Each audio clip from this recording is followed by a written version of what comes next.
A wild story blew up on basketball Twitter this week.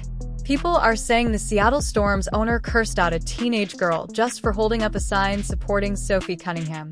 The poor girl was told to put it away, and she ended up in tears. Now, this isn't just some random internet rumor blowing out of proportion. When you actually look into what went down courtside that night, it's even messier than the headlines let on. And honestly, it says a whole lot more about where this league is right now than any final score ever could. Something like that. And then she told us that we were effing insane. And she's like, and she went like insane. Yeah. She's like, you better stop this. And stop pulling this. Yeah. And for you guys I to hope come God here can and save pull you. this. Yeah. She said, for you to come here and pull this shit. Yeah. She said the word? Yeah. Did she say effing insane or the fucking No, insane? she said the word. Yeah. And nobody around you spoke up for you. No. So, I will say, Annalie, when I came over, you were in tears. Yeah, I've never been yelled at like that. I mean, I've had people hate on me on the internet, but like it doesn't really affect me as much because it's just people online. But that just took me by surprise because I thought she was gonna be nice, and then she starts like screaming at it. All this girl did was bring a sign to a WNBA game. Nothing crazy, no attacks, no player getting called out by name. She just wanted to say thanks to Sophie Cunningham for standing up for girls in sports. But according to people sitting nearby, one of the Seattle Storm's co-owners walked right up to her in the middle of the game and told her to take it down in front of a completely sold-out arena. By the time the whole thing was done, the girl was crying and security had to step in. Just think about that for a second. A grown adult, someone who actually owns part of a pro sports team, went after a kid over a sign she liked. And in that story with ESPN, you talked about wanting to protect young girls who shouldn't have to go against biological men. Just can you expand your viewpoint on that? I mean, I think I said what I said. I think it's kind of common sense. And I think I'll always believe in that. I think it's really important to protect children. And that's little girls who are also involved in that category. And so I stand on what I said, and I always believe that. Yeah, do you see your advocacy on that, like, taking any form going forward? You know, I don't know. I'm not a very political person, but I do have beliefs. I have morals, and I'll always stand on those and be true to who I am. And I think people are going to take it how they want to take it, but I've never even really said anything about that. And so when it comes just to protecting young girls in sport and women in sport, I feel very strongly about that. I think that's why you have Title IX. That's why you have some of the greats in women's sports. If Title IX and women's sports weren't protected, then you wouldn't hear about any type of women in sport. And so I think in the future, it's just really important to protect.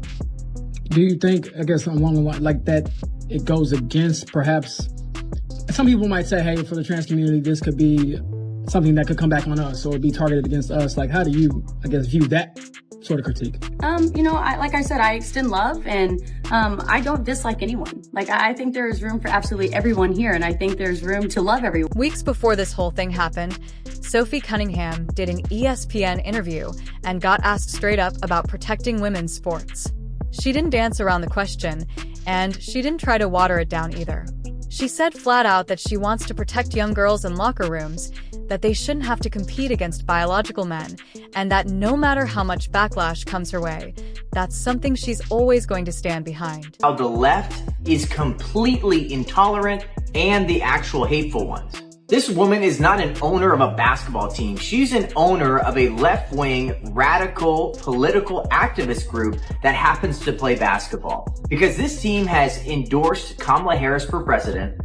They have promoted trans rights on their website and their merchandise. And clearly they hold a double standard and allow people to hold signs like this, but belittle young girls that support their sports remaining female. I don't expect them to do this, but I would really like to see the WNBA protect and stand up for fans just like these two young girls from hate and intolerance. That answer didn't have a single insult in it. No shots at a teammate. No shots at a rival. Nobody called out by name. Just a calm, straight answer to a straight question. The kind you give when you've actually sat with the topic beforehand. Not when you're reacting in the heat of the moment. But here's the thing. Even without naming anyone, that answer got tied to a name anyway. Because in this league, nothing stays neutral for long. You know, I think it has been so fun. I played with BG for 6 years, and so I know her like the back of my hand. And as of late, she's been playing really good. She's been playing like OG Brittney. I'm there to love.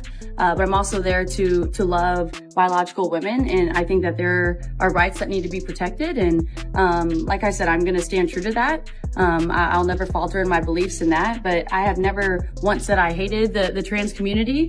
Like I said, I think there's space for everyone. Every fan who's watched a Fever versus Sun matchup this year knew right away who this was about. Caitlin Clark and Brittney Griner. Their history on the court goes back 3 years now. Heart fouls that never got called. A bench moment from last season fans still slow down in replay. And a pattern with the officials that always seemed to lean the same way whenever these two were out there together. So when Cunningham, Clark's closest teammate, the one who always has her back, came out and said, "Men have no place in women's sports," nobody needed it spelled out. The timing said everything on its own. Fans at the game booed Cunningham when she checked into the game. One Seattle Storm player even showed up pre-game wearing a shirt that read, "Trans rights are human rights." After the game, Storm coach Sonia Rahman was asked about the situation. Seattle and this organization and Climate Pledge, we always want to be an area where people feel welcome coming into this building. I think we've always done a really good job with that. So I know our organization was, working closely with Climate Pledge and with security to just make sure that, everybody feels safe and included and welcome when they walk in this door. And from what I... Now here's the twist nobody saw coming. Griner still hasn't said straight up that Cunningham was talking about her. But days before this whole storm broke loose, she did drop one line in a separate interview that got people talking. She said going up against Cunningham drives her up the wall, but she'd never trade her for another teammate. Read into that whatever you want. Still, once Cunningham's words actually hit the internet, there was nothing quiet about what came next. Commentators jumped on it fast. One host praised Cunningham for stepping up as a proven female athlete and speaking a truth she believes in, that men shouldn't compete in women's sports, and that protecting women and girls matters. That same host called the backlash from critics on the left something close to shocking. And it didn't stop there. Within 2 days, this thing was everywhere. USA Today covered it. ESPN ran it across several shows the next morning. Fox News gave it a full segment of its own. Even the White House press secretary spoke on it publicly, saying Cunningham was standing on the side most Americans already agree with, whether the league wanted to hear it or not.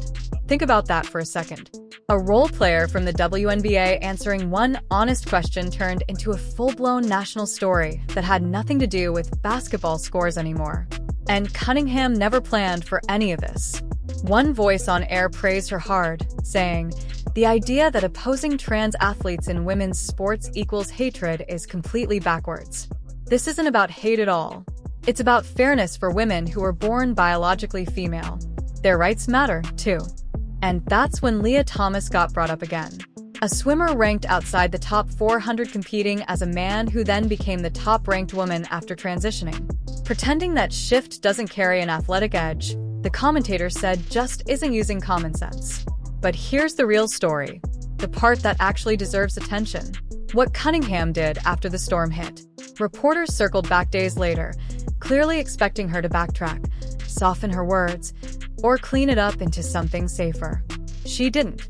She said the same thing again, almost word for word. She added that she doesn't hate anybody, that she believes there's space for everyone. But she wasn't about to change her actual beliefs just because people wanted her to.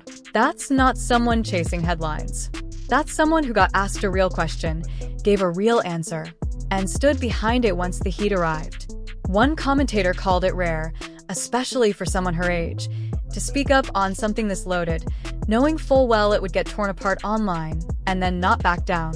Refreshing, they said, especially coming from a young woman. And that's where Seattle comes into this story, because this is the moment it stopped being a screen full of arguments and turned into something real happening to real people at a real game in front of a crowd watching it unfold live. Tuesday night, the Fever rolled into town to face the storm. On paper, it should have been just another basketball night. But before tip-off, a crowd started forming outside Climate Pledge Arena. Some were there backing Cunningham directly. Others showed up pushing a Washington ballot measure about fairness in girls' sports, one that's been gaining traction across the state. Signs were up. Some people wore shirts printed with the XX and XY symbols. And that's exactly where things were about to shift from an online debate into something nobody at that arena expected to witness in person.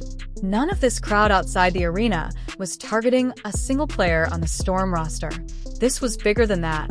It was about Cunningham, about the debate she'd walked into weeks earlier, and about a policy fight that's been building long before she ever said a word. 2 fans from that group actually made it inside and grabbed courtside seats, holding up a sign that just said thanks to Cunningham for standing up for girls. According to a podcaster who talked to them right after, a woman walked up mid-aim and told them their sign was completely unhinged, then had security pull them from their seats. The fans later said that woman was Celeste Caton, one of the Storm's minority owners. One of them said she was in tears before it was even over, stunned at how fast a normal night at a game turned into a personal confrontation. In their own words, the sign was simple, just thanking Sophie for speaking up. They said they weren't bothering anyone, just watching the game, cheering for both teams, being respectful the whole time. Then this older woman walks up, and at first they think she's being friendly. She asks what they're doing.